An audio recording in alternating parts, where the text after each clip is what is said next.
Hello, sports fans. This is BVM Sports Chalk Talk. I'm Lucas Semb alongside Scott Procter and Matt Morris.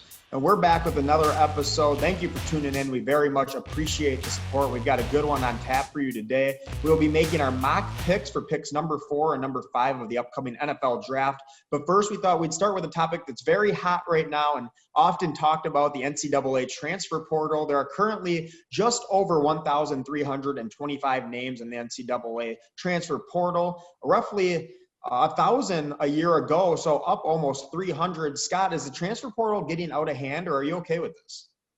Yeah, the NCAA Transfer Portal is much different from when it was introduced back in 2018, but it's not getting out of hand, to answer your question, Luke. First and foremost, we should definitely keep in mind that this uptick in transfer portal activity is largely due to NCAA rule changes in response to a pandemic that allows players, to play right away after transferring instead of sitting out a year. But we have to understand that there's context to nearly every one of these situations, whether that be a coaching change in the person or people who recruited you to a school are no longer there, issues with fit on a personal level with either teammates or coaches, or simply just the realization that this isn't the place, program, or school that I thought it was when I visited and committed. All of those are valid reasons for a young man or a woman to seek better opportunity elsewhere. And, honestly, when it comes down to it, these student athletes have the right to do what's best for them in a basketball sense, too, if that's what we're talking about. I talked to Shane Burker, head coach at Northern Arizona, mid-major Division I out of the Big Sky Conference last weekend. They just picked up a big commit from the portal in Jalen Cone, who was great at Virginia Tech last season or this past season. And this is what he told me, using the state of Wisconsin as an example. If you're getting 15 minutes per game at Wisconsin in the Big Ten, but you could get 35 minutes at UW-Milwaukee, you should go to UW-Milwaukee, and it works both ways. Coach Burker just lost his leading scorer from this past season, Cameron Shelton. Young man averaged 19 points per game, first team all-conference. A spectacular guard. He's now headed to Loyola Marymount. Coach told me, there's no hard feelings. He loves the kid, but that's just the nature of the business nowadays, and we have to keep in mind that that's what it is. The NCAA is a business, so, the NCAA Transfer Portal allows for give and take, in the pursuit of the right fit for both student athletes and the programs. So that's how I see it. Let these kids do what's best for them. No way in my mind is the transfer portal out of hand, even with, like I mentioned, or like you mentioned, Luke, the uptick in activity. Yeah, I absolutely agree with you, Scott. I think a big part of that uptick is the added year of eligibility that all of these athletes were given. You're probably going to see a lot more. If we dove into it, you'd see super seniors or grad transfers that are taking advantage of one more year at college and just want to continue playing because they know that they probably won't be playing unless they want to go overseas or pursue basketball in a different way.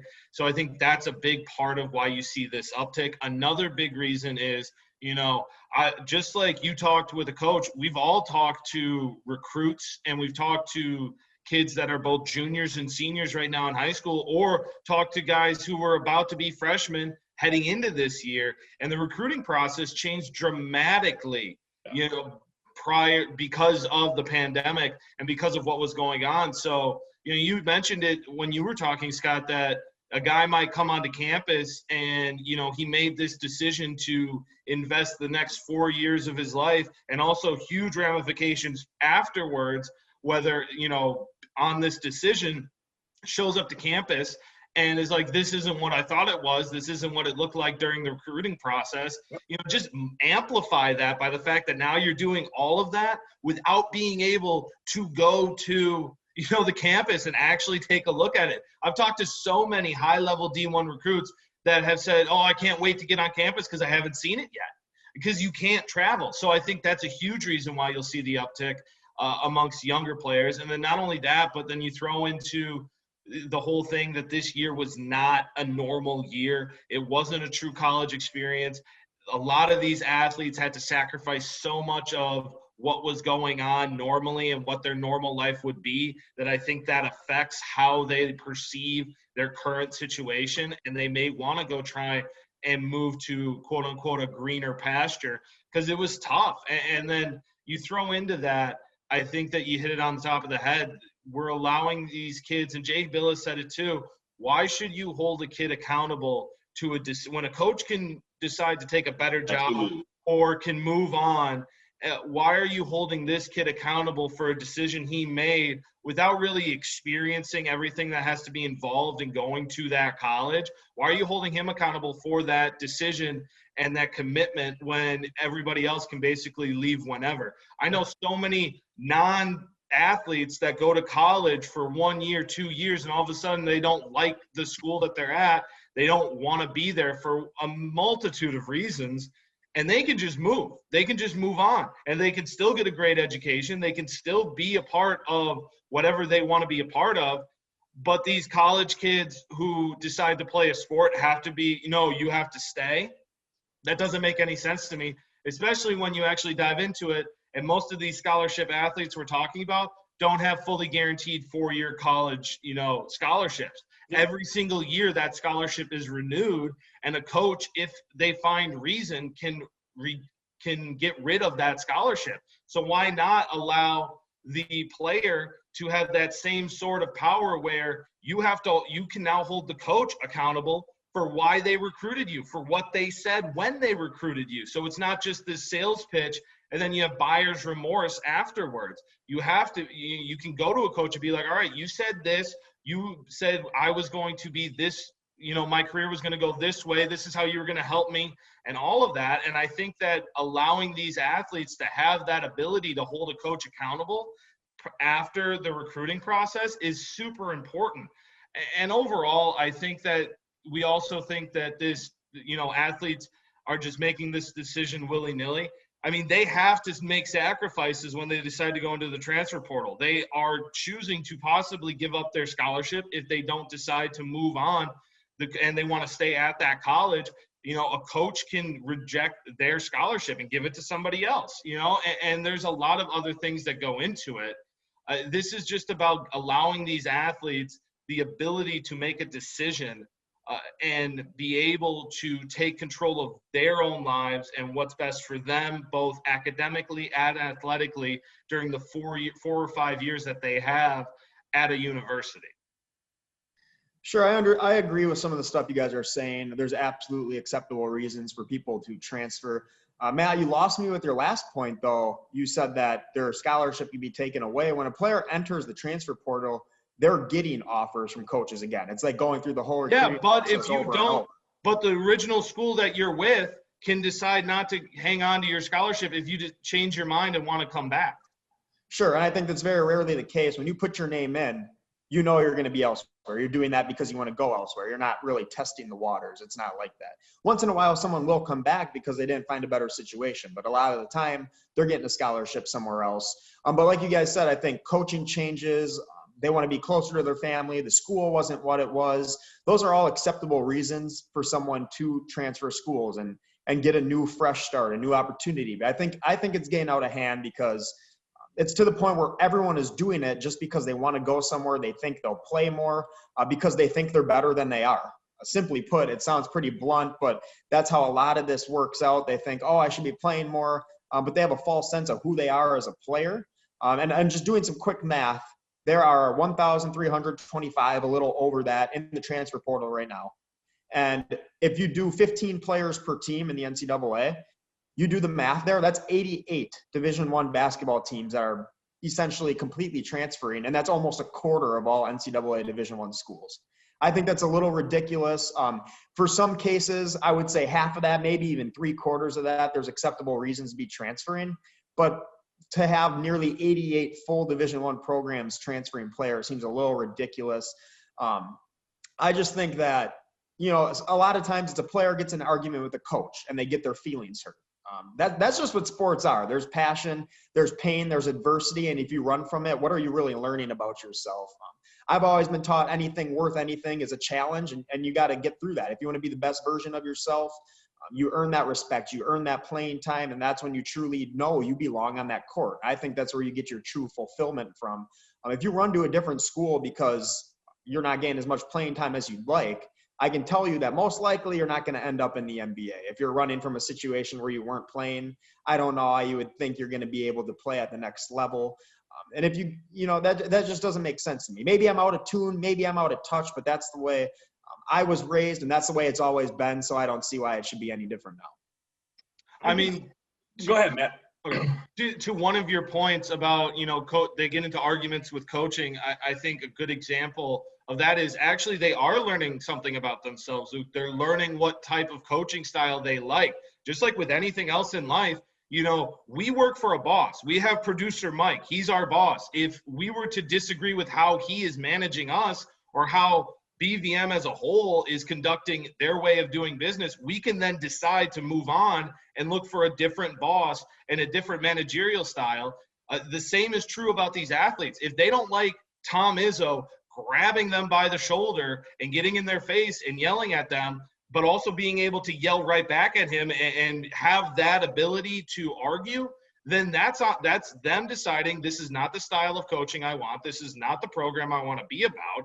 And I want to find a coach that I can relate to, that can, get the most out of me in a different style. I don't think that's them running from an argument or creating this sort of situation. That's once again them realizing something about themselves and then trying to find a situation where they can be around people that will maximize their experience and their talent level. And I feel like my biggest thing here on this, topic is I believe the NCAA Transfer Portal as currently constructed and, kind of like we said, the uptick in activity is beneficial for both sides. And referring to student athletes and, programs, there's nothing worse, in my opinion, than a guy being the 6th, 7th, 8th man off a bench of a top-tier Division I team who could go elsewhere, mid-major or, just outside of the Power 5 and turn around a program, give a program its best season, in program history. That's an issue to me. And conversely, you're a coach, you're trying to build a program, you're trying to build a culture, and you might have made a mistake and recruited, a student athlete who doesn't fit, the idea that you had of your program. The transfer portal allows you to, allows that individual to get to a better place, and it allows you as a coach to bring in talent who better align with your vision as a program. So again, that's how I kind of see the transfer portal. I mean, look at Houston to back up your point. Exactly. Houston is pretty much completely made of, transfers, and they're a Final Four team, and Kelvin Sampson, head coach, the Cougars, has completely embraced, the transfer portal, and it's honestly allowed his program to take the next step because, like I said, he's been able to bring in the right mix of guys who fits his program and his vision for what he sees, for his culture. And, that's just the opposite of, a bad thing for me as far as I'm concerned.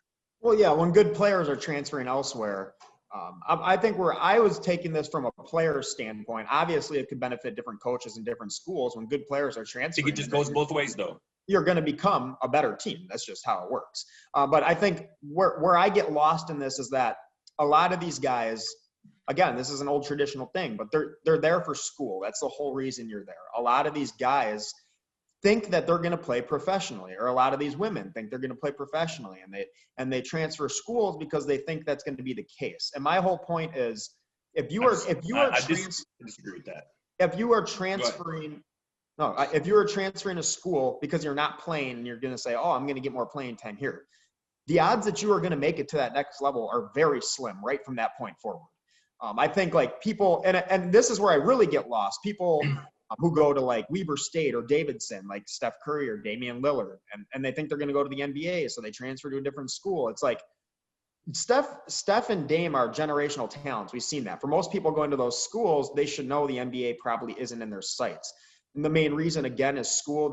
Their school is getting paid for. I don't think people should lose sight of the true reason they are there. Obviously, embrace your academics, strive to be the best at your sport. Whatever happens, but you don't transfer because you're chasing the professional level. I think that's the case that we see in a lot of guys. They can say it's for whatever reason, but we know that a lot of these guys think they're going to get that, they're going to get that chance. It's going to move the needle to get to the next level. I think if you're running from a situation, odds are you're not going to make it to that stage. And I will address basically all of your points.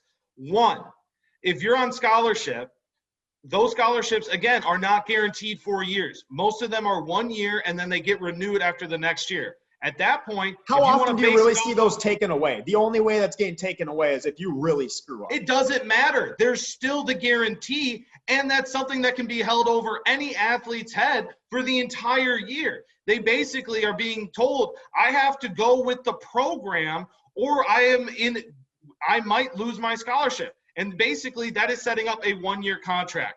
So then what is now being allowed to do is that 1-year contract, the coach can come to them and be, all right, what have you done? And then the player can also be like, what have you done for me? And so it holds. This is just an interesting side to hear because I've never heard this before. I've literally never heard about this happening. I've never, it may be in very rare cases, but I've never seen. So I went to college for sports management, and away. I've literally watched and I've looked at the cases, the legal cases that have come from this. Can you name one of those? Yeah, it happened in Washington University with multiple football players.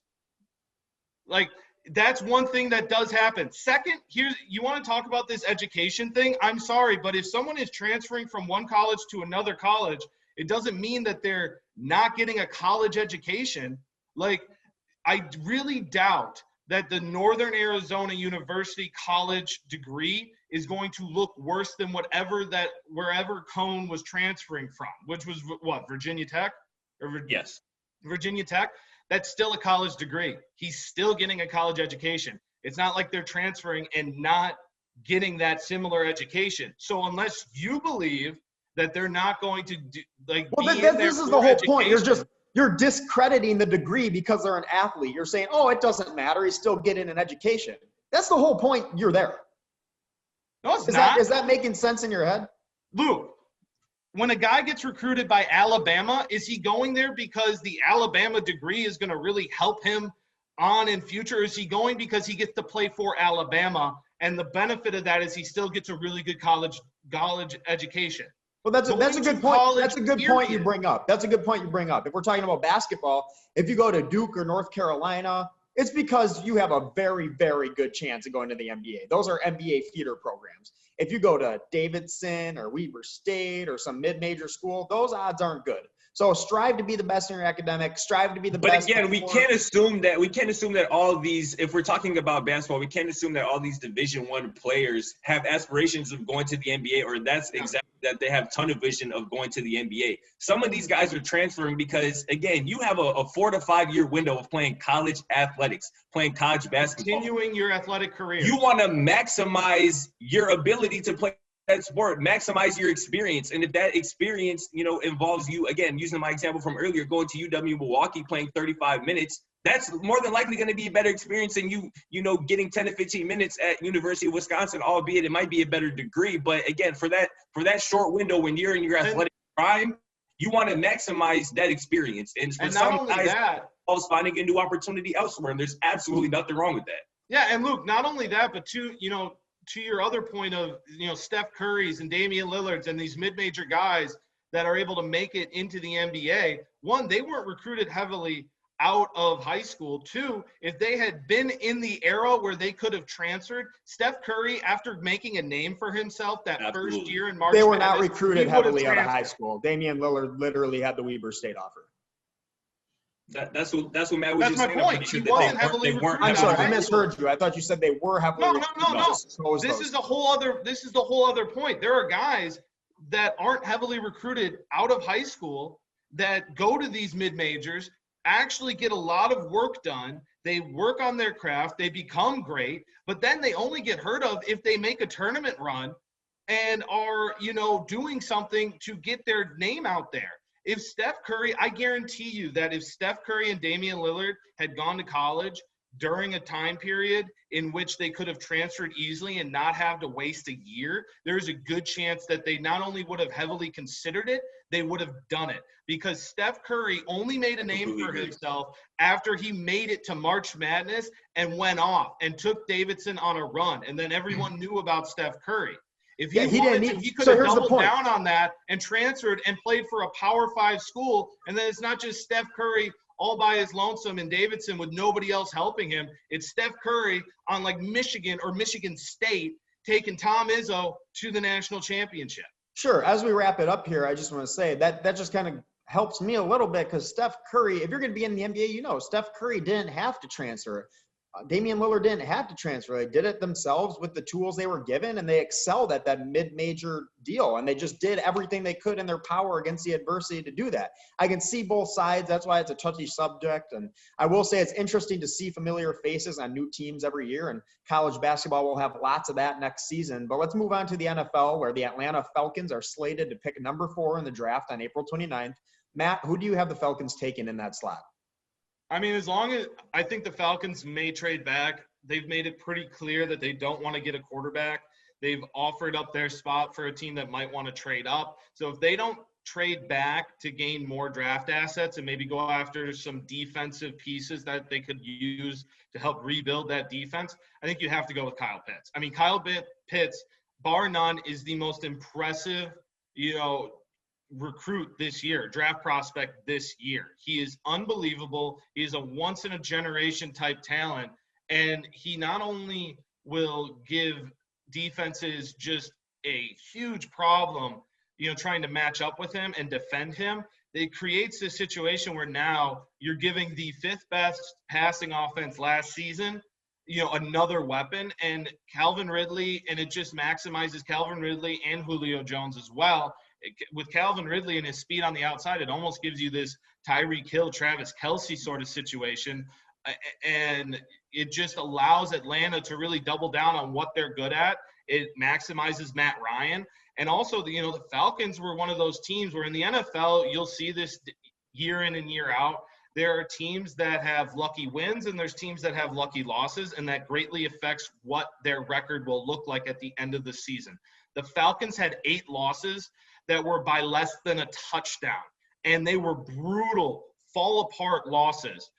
But if they win all 8 of those, they're 12-4, and they're in the playoffs. They're one of the best teams in the NFL if they get those lucky wins. Kyle Pitts gives you that touchdown. He gives you that ability to go out and still have a chance to win because they have shown that they're a decent team.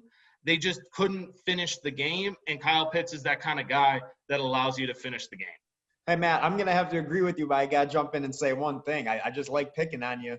When you say they lost 8 games by less than a touchdown and those were unlucky losses, at a certain point, they're no longer unlucky. They just stink in crunch time. I mean, I've watched the Packers literally win games, and I've watched other teams win games simply because of a missed field goal. We talked about this with the Chargers as well. Well, when we were looking at Herbert and saying that Herbert's amazing, it's just that the team has given up a lot of losses at the very end of the game.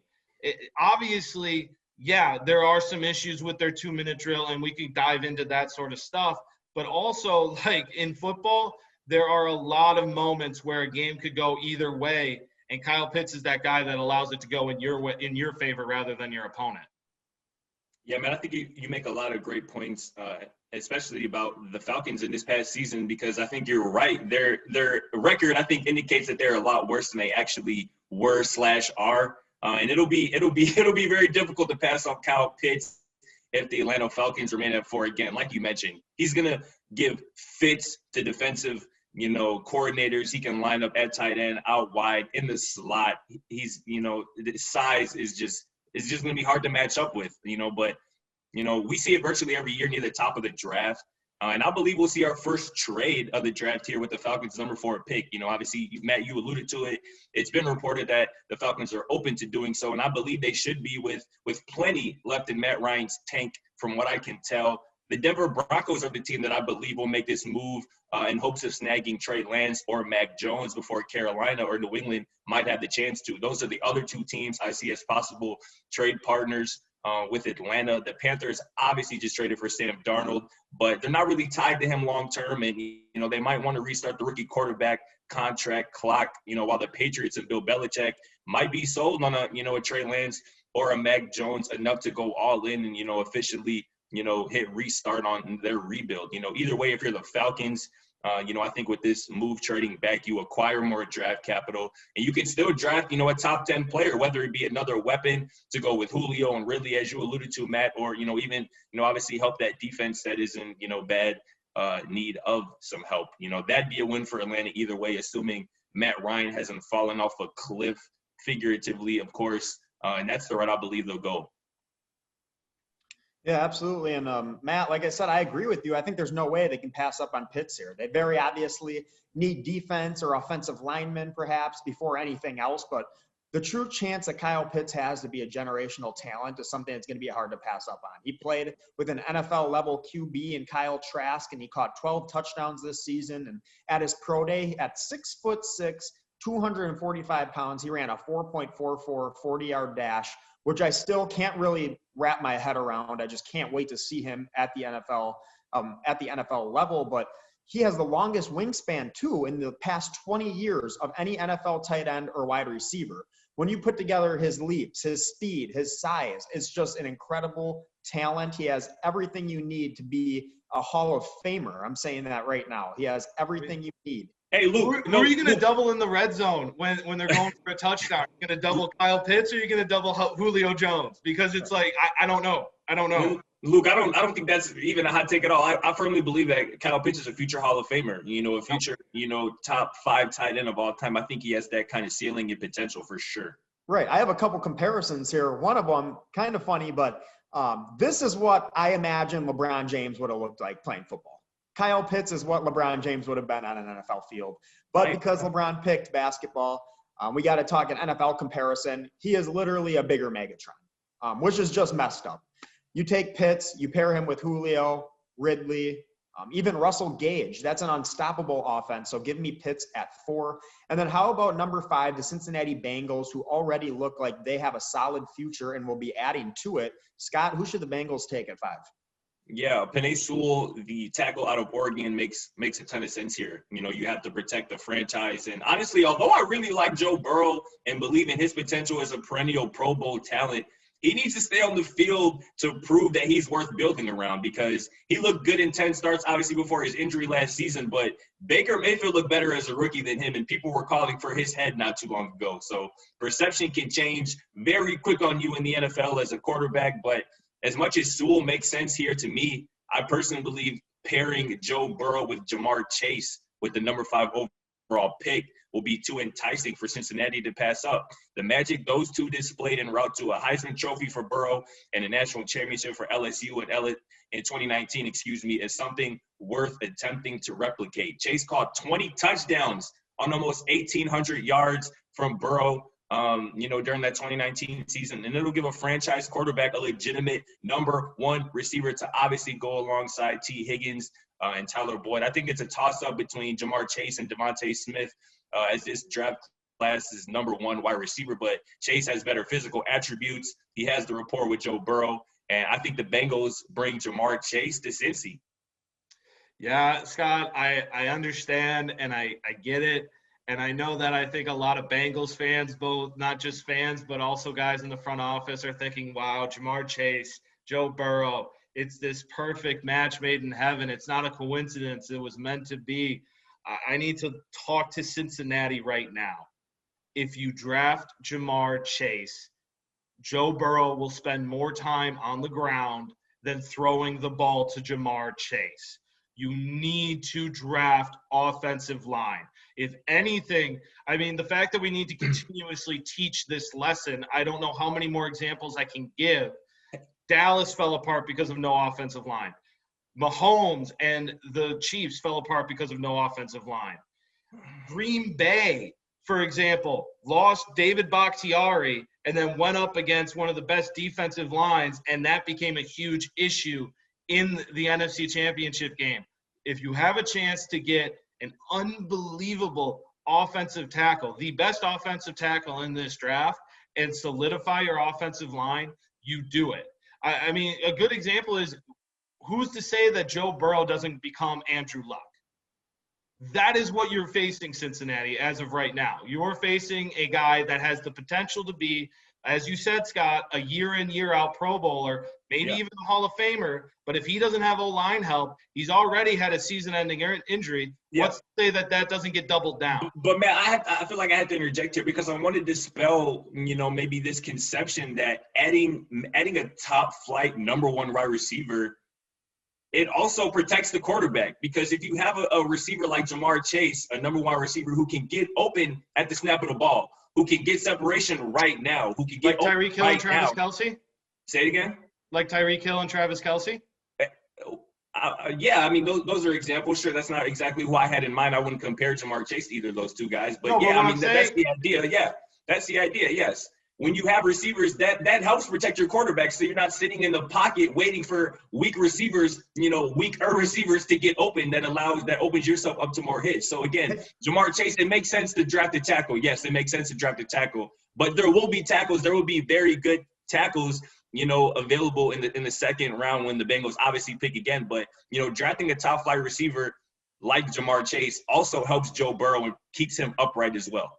Matt, I know where you were going with that, and an example that comes to my head. The Vikings have Adam Thielen, and they have Justin Jefferson, and you know who spends a lot of time on the ground? Kirk Cousins. So that's not always it's not always going to help.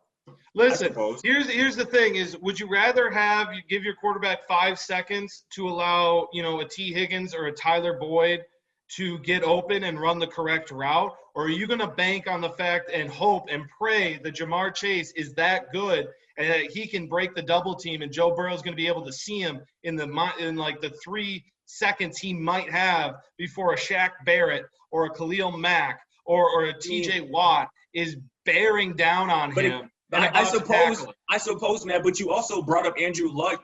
And who is his best receiver, during his tenure in Indianapolis? T.Y. Hilton, I would assume. And, I don't think we look at T.Y. Hilton as a top-flight receiver. You know what I'm saying? I feel like But he had no offensive line. But if the Indianapolis Colts would have provided Andrew Luck perhaps with a number one wide receiver, I think that would have, lessened the blow of all the impact that Andrew Luck, undertook. I don't know about you guys, and I know we talked about this, but going into the Super Bowl, Kansas City, it seemed, had too much offense, and Mahomes was going to be able to get the ball out of his hands so quickly because their passing game was going to be so dynamic that it wouldn't have affected any attempt to get to Mahomes and rush the quarterback. Right. That was proven wrong. And then on top of that, if you look across the field, Tom Brady had Mike Evans, he had Antonio Brown, he had Rob. He had weapons. His offensive line made that happen. He had weapons. He also had the best offensive line, arguably, in the NFL that season. He did, and the Bucs also did take a tackle in the first round of last year's draft. Top 10, Christian Morris. He was unbelievable. Didn't miss a snap.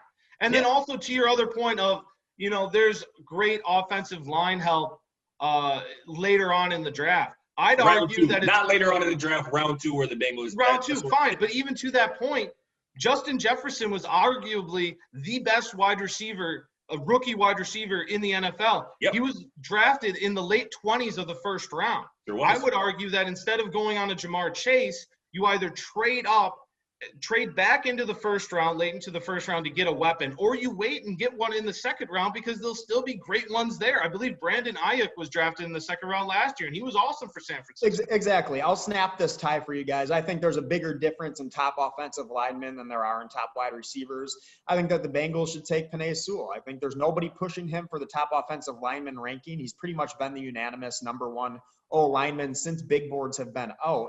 He's a mammoth of a man at 6'6", 330, who moves his feet extremely well, and that's exactly what their franchise needs. They'll have their young franchise QB, Joe Burrow, coming off that ATL tear. You need to do everything in your power to protect him. You need to show him you want to protect him. If he has the time, he has the weapons. Like you guys had mentioned, T. Higgins, Tyler Boyd.